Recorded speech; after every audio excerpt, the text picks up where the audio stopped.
নমস্কার, রিপাবলিক বাংলা আপনাদের প্রত্যেককে স্বাগত জানাই। বাংলার খবর কি নিয়ে এই মুহূর্তে আপনাদের সঙ্গে রয়েছে আমি তনয়া। সত্যিই তো বাংলায় আজ দিনভর কি হলো, বাংলায় খবর কি রয়েছে সেটাই যদি আপনাদের সামনে তুলে ধরি। প্রথমেই যেই খবরের দিকে আমাদের নজর থাকবে তা হচ্ছে উত্তর চব্বিশ পরগনার ব্যারাকপুর। সেখানে কি ঘটনা ঘটলো যেই কারণের জন্য শুরুতে এই খবরের দিকে আমাদের নজর। দেখুন, বেআইনি নির্মাণ বাড়ির সামনে হচ্ছে এবং তার প্রতিবাদ করাতেই মারধর। ছেলেকে বাঁচাতে গিয়ে তৃণমূল কাউন্সিলরের পায়ে লাথি খেতে হলো এক 81 বছরের বৃদ্ধকে এবং সেই পেটে লাথি খাওয়ার পর হাসপাতালে মৃত্যু হয় ওই বৃদ্ধের। আর এই রকমই ঘটনা ঘটেছে আজ ব্যারাকপুরে। যে ঘটনা ঘটবার পর রীতিমতন তোলপাড় পড়ে গিয়েছে।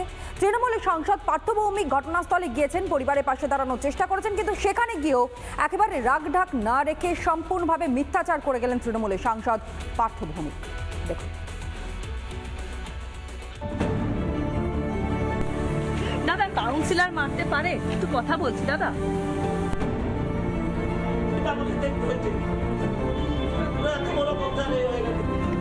আমাদের অপরাধ হচ্ছে আমরা কেন চিঠিটা দিয়েছি, চিঠিটা আমরা দেবো কেন?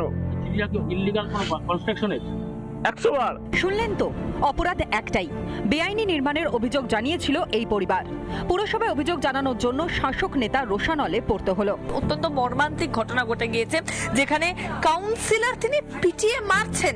এই ঘটনাও পশ্চিমবঙ্গে দেখতে হচ্ছে।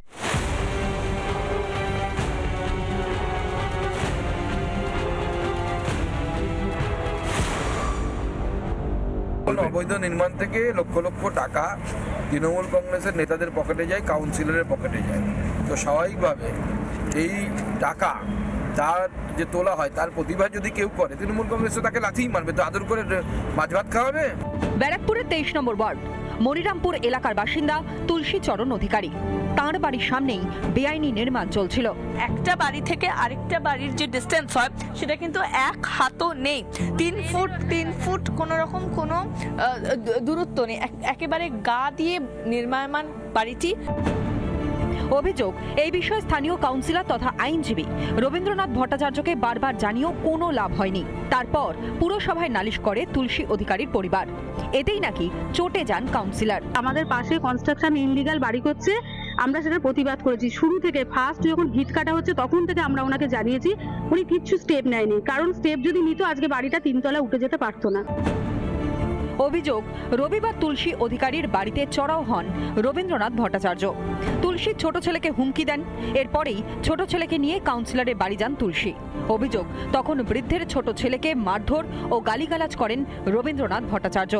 ছেলেকে মার খেতে দেখে বাধা দেন তুলসীচরণ। অভিযোগ, তখন তুলসীচরণকে লাথি মারা হয়। পরে গিয়ে জ্ঞান হারান তিনি। পরে হাসপাতালে নিয়ে গেলেও শেষ রক্ষা হয়নি। তারপরে লাঠির চোটে মারা গেল কি? লাথি মারার পরে বাবা অসুস্থ হয়ে পড়েছে, অজ্ঞান হয়ে গেছে। তারপরে বাবাকে তো সঙ্গে সঙ্গে আমি হসপিটালে নিয়ে দৌড়ে নিয়ে এসেছি, এখানে নিয়ে এসেছি। তারপরে এখানে ডাক্তাররা বললেন যে আমি বাবা এক্সপায়ার করে গেছে। যদিও মারধরের ঘটনা পুরোটাই অস্বীকার করতে থাকেন অভিযুক্ত।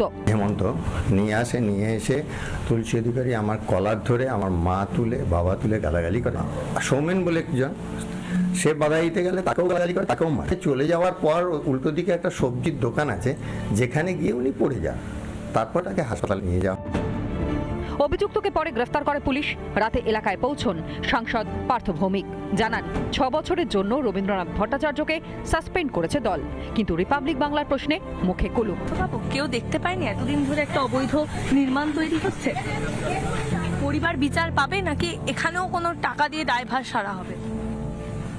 পার্থবাবু, এতদিন ধরে বলছে 7 বছর ধরে নাকি বাড়ি তৈরি হচ্ছে, এলাকা বাসিন্দারা বলছে।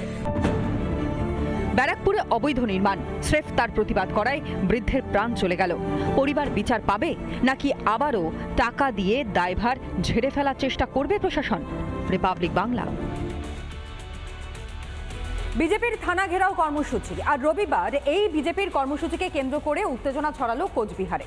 এখানেই শেষ নয়, বিজেপির নেতা এবং কর্মীদেরকে দেখানো হলো কালো পতাকা, দেখানো হলো জুতো, অর্থাৎ কোনো না কোনো জায়গা থেকে উস্কানি দিয়ে পরিস্থিতি উত্তপ্ত করবার চেষ্টা করা হলো। এমনকি বিজেপি কর্মীর গাড়ি পর্যন্ত ভাঙচুর করা হলো। যেই ঘটনাকে কেন্দ্র করে আজ দিনভর সরগরম ছিল কোচবিহার।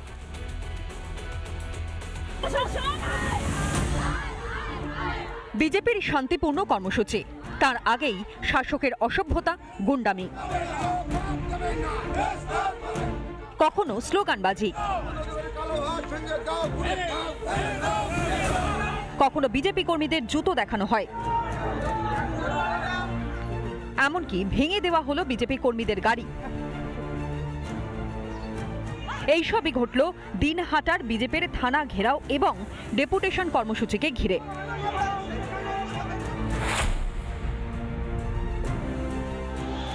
বিজেপি নেতাকর্মীদের হেনস্থা করা হচ্ছে এই অভিযোগে রবিবার দিনহাটায় থানা ঘেরাও এবং ডেপুটেশনে কর্মসূচি নিয়েছিল বিজেপি। পদ্ম শিবিরের নেতাদের গাড়ি যখন ভেটাগুড়ি এলাকায় পৌঁছয় তখনই তৃণমূল লোকজন বিক্ষোভ দেখান। কার্যত লাঠি সোটা নিয়ে বিক্ষোভ দেখায় তৃণমূল।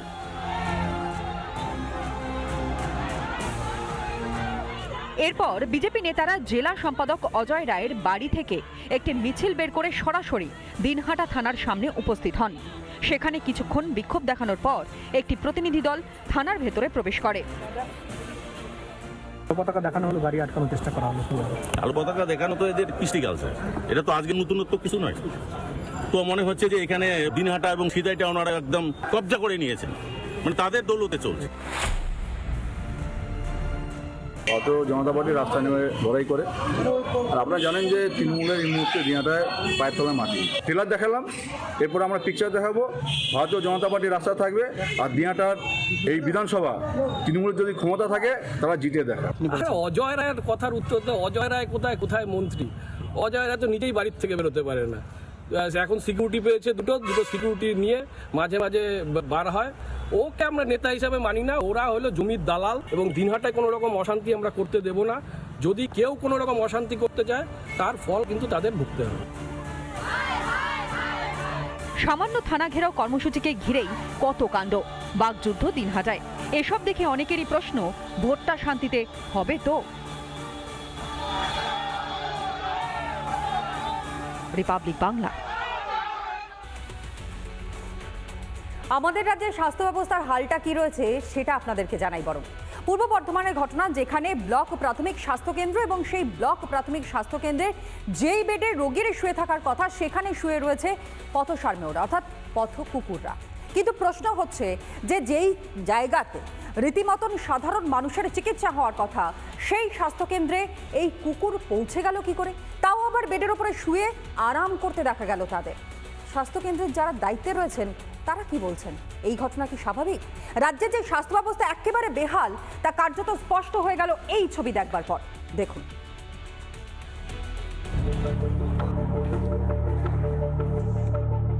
সরকারি হাসপাতালে শয্যা অধিকার করে কুকুর।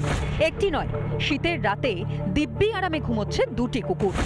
এমনই ছবি উঠে এলো পূর্ব বর্ধমানের আউশগ্রামের বননবগ্রাম ব্লক প্রাথমিক স্বাস্থ্যকেন্দ্রের। সমাজ মাধ্যমে এই ছবি ছড়িয়ে পড়তেই বিতর্ক শুরু হয়। বিরোধীরা বলছে এটাই রাজ্যের বেহাল স্বাস্থ্য ব্যবস্থার জলজ্যান্ত প্রমাণ।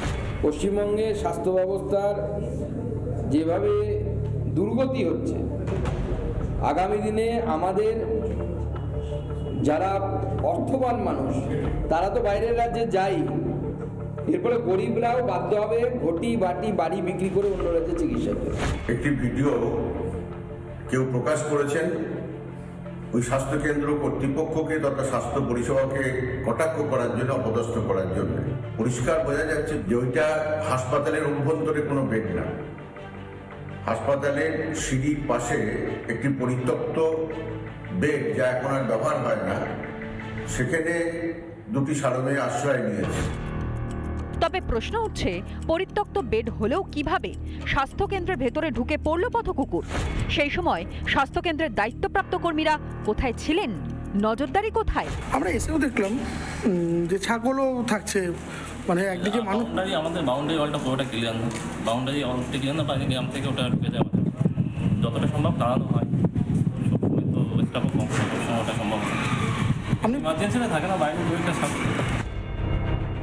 অন্যদিকে জেলার মুখ্য স্বাস্থ্য আধিকারিক জানান, ব্লক স্বাস্থ্য আধিকারিকের থেকে খোঁজ খবর নেবেন, কিন্তু বারবার কেন এই অবহেলার ছবি উঠে আসছে? কদিন আগেই নাকি উত্তরবঙ্গের সরকারি হাসপাতালে সদ্যজাতর মাথা মুখে নিয়ে ঘুরছিল কুকুর। সেই ঘটনার রেশ কাটতে না কাটতেই ফের সরকারি হাসপাতালে কুকুরের দাপাদাপির ছবি প্রকাশ্যে। একেবারে বেড দখল করে ঘুম, কিন্তু প্রশাসনের ঘুম ভাঙবে কবে? রিপাবলিক বাংলা। আর এদিকে সিউড়িতে সেখানে রেল ব্রিজের উদ্বোধনে রাজ্যের বিরোধী দলনেতা শুভেন্দু অধিকারী, এবং এইখানেও রীতিমতন তৃণমূল কংগ্রেসে তাদের অসভ্যতা দেখালো, যার পাল্টা জবাব দিতে গিয়ে উত্তেজনা ছড়ায়, অর্থাৎ বিজেপির তরফ থেকে পাল্টা জবাবও দেওয়া হয়। আর অন্যদিকে বীরভূমে সেখানে কার্যত বালি এবং পাথর চুরির যে প্রাতিষ্ঠানিক দুর্নীতি তার বিরুদ্ধে সরব হয়েছেন রাজ্যের বিরোধী দলনেতা শুভেন্দু অধিকারী। কি পরিমাণ দুর্নীতি হচ্ছে রাজ্যে তা কার্যত স্পষ্ট হয়ে গেল তাঁর বক্তব্যে। শুনুন।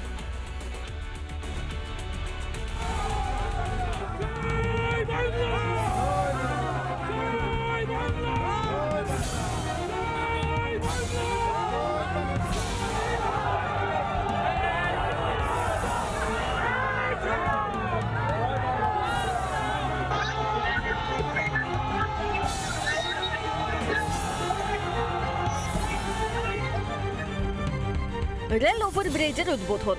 রেলের অনুষ্ঠানে রবিবার বীরভূমে সিউড়িতে শুভেন্দু অধিকারী, আর রাস্তার পাশে তৃণমূলের অসভ্যতা।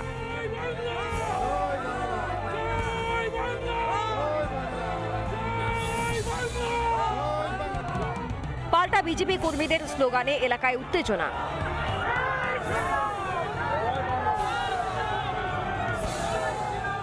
শুভেন্দু অধিকারী জয় শ্রীরাম বলেছে বলে আমরা জয় বাংলা বললাম। এরা চোর আর কিছু নয়, এরা ক্রেডিট চুরি করে, এরা রেল ব্রিজ চুরি করে, পায়খানা চুরি করে, সব চুরি করে। ভারতীয় জনতা পার্টির এই 35-36 কোটি টাকার একটি প্রজেক্ট সম্পূর্ণ করার পর তার কৃতিত্ব নেওয়ার কোনো ইচ্ছা নেই। যারা জোর করে কৃতিত্ব নিতে চাইছেন তারা কৃতিত্ব নিন, ক্রেডিট চোররা ক্রেডিট নেওয়ার চেষ্টা করবে, সেটাই স্বাভাবিক। সিউড়িতে রেলের অনুষ্ঠানে যাওয়ার পথে তিলপাড়া ব্যারেজে দাঁড়ান শুভেন্দু অধিকারী। ময়ূরাক্ষী নদীর গতিপথ বদলে বালি পাথর চুরি তার নজরে পড়ে। গাড়ি থেকে নেমে তৃণমূলের বিরুদ্ধে সুর চড়ান, পাল্টা জবাব দিয়েছেন অনুব্রত মণ্ডল। ইনস্টিটিউশনাল করাপশন কাকে বলে? দেখুন, বীরভূম জেলা জুড়ে মানে লুট, কার্যত লুট, কোটি কোটি টাকা লুট। আরে এদের মাথায় সরকারের হাত আছে, মুখ্যমন্ত্রীর হাত আছে। এরা তো কালেক্টর। 25 টাকা রাখছে, 75 টাকা কোথায় পাঠায়? সবচেয়ে বড় বেনিফিশিয়ারি তো মুখ্যমন্ত্রী এবং তার ঘনিষ্ঠ লোকজন। দুর্নীতি কথা যদি বলে থাকে, যদি দুর্নীতি করে আইনে প্রমাণ করে দেখিয়ে দেবে, একবারে খেলা। কেষ্ট মন্ডল আর কাজল শেখের বাহিনী বালি চোর। এখানে পাথর লুট হয়, এখানে কয়লা লুট হয়। পুলিশ আর তৃণমূলের লোকেরা অবৈধভাবে লুট করে।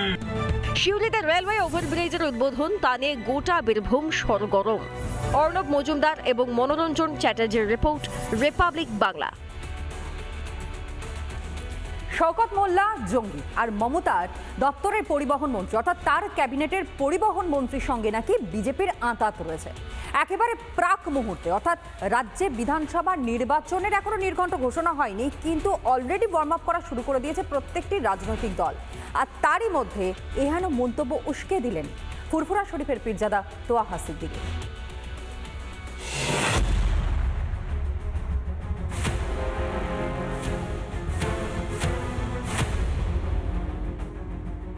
শওকত মোল্লা ওকে আমি মানুষ মনে করি না, আর ক্যানিং এবং ভাঙড়ের মানুষ ওকে মানুষ মনে করে না।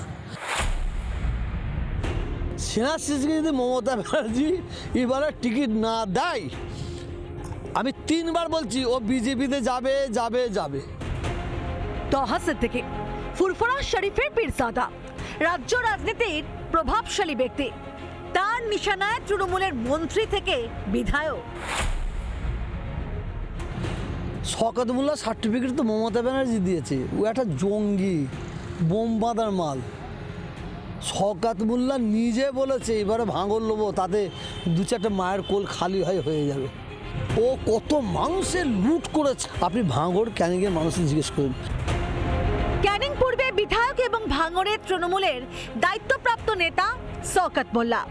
ভাঙড়ে তার বিরুদ্ধে হুমকি থেকে হিংসার ভুরি ভুরি অভিযোগ। কয়েক মাস ধরে তার বিরুদ্ধে সরব তোহা। এ নিয়ে উত্তাপ ছিলই, আর এবার ফুরফুরা পীরজাদার নিশানায় রাজ্যের পরিবহন মন্ত্রী, যিনি জাঙ্গিপাড়ার বিধায়ক। এই এলাকার মধ্যেই ফুরফুরা শরীফ। কে বিধায়ক? ওর কথা বলতে লজ্জা লাগছে। ও চাই ফুরফুরা শরীফ এর অনুষ্ঠানটা আরো বিঘ্ন ঘটুক। 15 বছরে 5 লাখ টাকার কাজ করেনি, ও কি ফুরফুরা উন্নয়ন দেখবে? সিনাসিসকে যদি এবার টিকিট না দেওয়া হয় না, আপনার পেন থেকে আর কাগজ থেকে আমি বের করে দেন, লিখে দিচ্ছি ও বিজেপিতে যাবে। সিনাসিসকে যদি মমতা ব্যানার্জি এবারে টিকিট না দেয়, আমি 3 বার বলছি ও বিজেপিতে যাবে যাবে যাবে। ফুরফুরা শরীফের পীরজাদা তহা সিদ্দিকীর বিস্ফোরক দাবি ক্যানিংয়ের বিধায়ক এবং রাজ্যের পরিবহন মন্ত্রীকে নিয়ে। হুগলি থেকে সুজিত গৌর, রিপাবলিক বাংলা। ফাউলাই ভাতা বাড়ায়নি রাজ্য, এবং সেই ভাতা যে আগামীতে বাড়ানো হবে সেই কথাও কিন্তু বলছে না অন্ততপক্ষে তৃণমূল কংগ্রেস। বন্ধ চা বাগানের শ্রমিকরা তারা বিপাকে পড়েছেন, এবং এই ভাতা বাড়বে না এমনটাই কিন্তু মনে করা হচ্ছে। শুধু নয়, তৃণমূল কংগ্রেসের যিনি সাংসদ রয়েছেন তাঁরও তরফ থেকে অন্ততপক্ষে স্পষ্ট এই বার্তা সামনে এসেছে। অন্যদিকে বিজেপির তরফ থেকে বলা হচ্ছে যে এই চা বাগানের শ্রমিকদের জন্য কোটি কোটি টাকা বরাদ্দ করা হয়েছে, এবং পরিকল্পনাহীনভাবে রাজ্য সরকার খরচটা পর্যন্ত করতে পারছে না। অর্থাৎ রাজ্য সরকার যে খরচ করবে সেই পরিকল্পনাটুকুনিই নেই রাজ্যে, যা নিয়ে রীতিমতন উত্তপ্ত হয়ে উঠল হেব্বি গরম উত্তরবঙ্গ।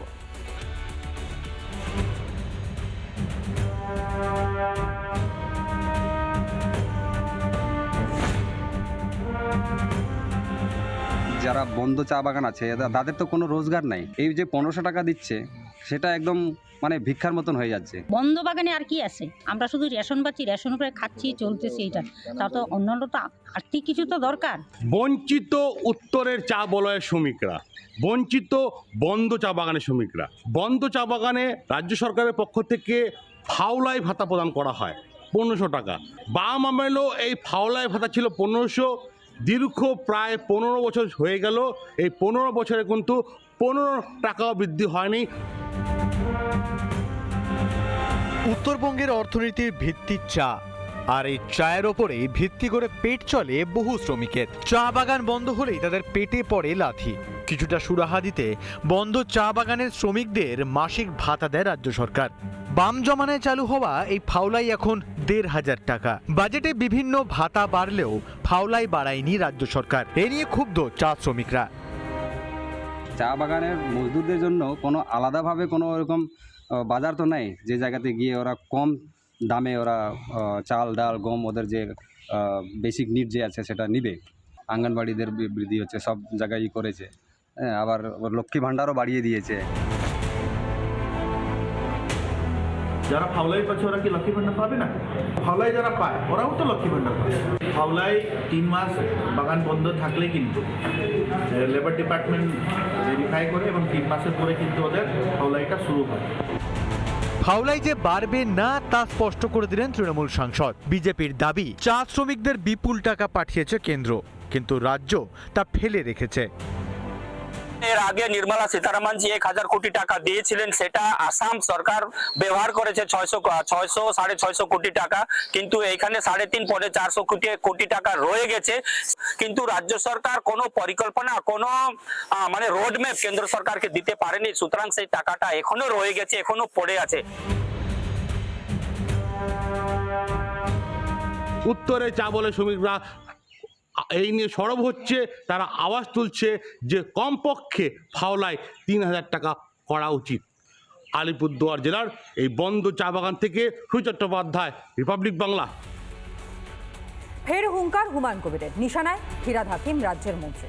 খিদিরপুরে যে হেনস্থার ঘটনা ঘটেছে তাতে কাঠগড়ায় এই মূলত ফিরহাদ হাকিমকেই দাঁড় করিয়েছেন যে ইউপি চেয়ারম্যান। জনতা উন্নয়ন পার্টির চেয়ারম্যান তিনি কাঠগড়ায় দাঁড় করিয়েছেন ফিরহাদ হাকিমকে। মুর্শিদাবাদে এলে ফিরহাদকে কলার ধরে নামানোর হুঙ্কার হুমায়ুনের। আর সেই সঙ্গে ভরতপুরে বিধায়কের আরও দাবি মুসলিমদের ব্যবহার করছে তৃণমূল।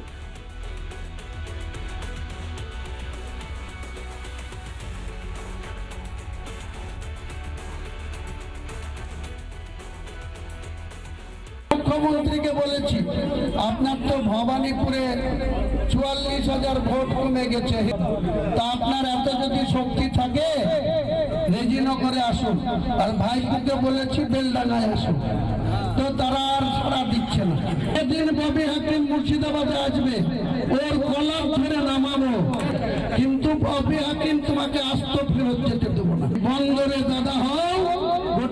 চাঁদাবাদের দাদা হুমায়ুন কবির। 35% মুসলমান, একটা ক্যাবিনেট ভালো দপ্তর না। সিদ্ধার্থ শঙ্করের মন্ত্রিসভায় 16 জন মুসলিম মন্ত্রী ছিল।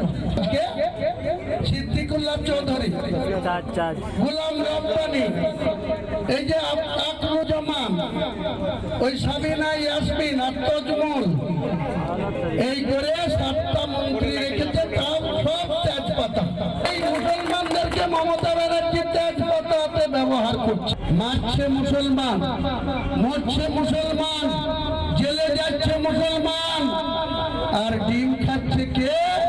মমতা ব্যানার্জির দারোগা বাবুরা।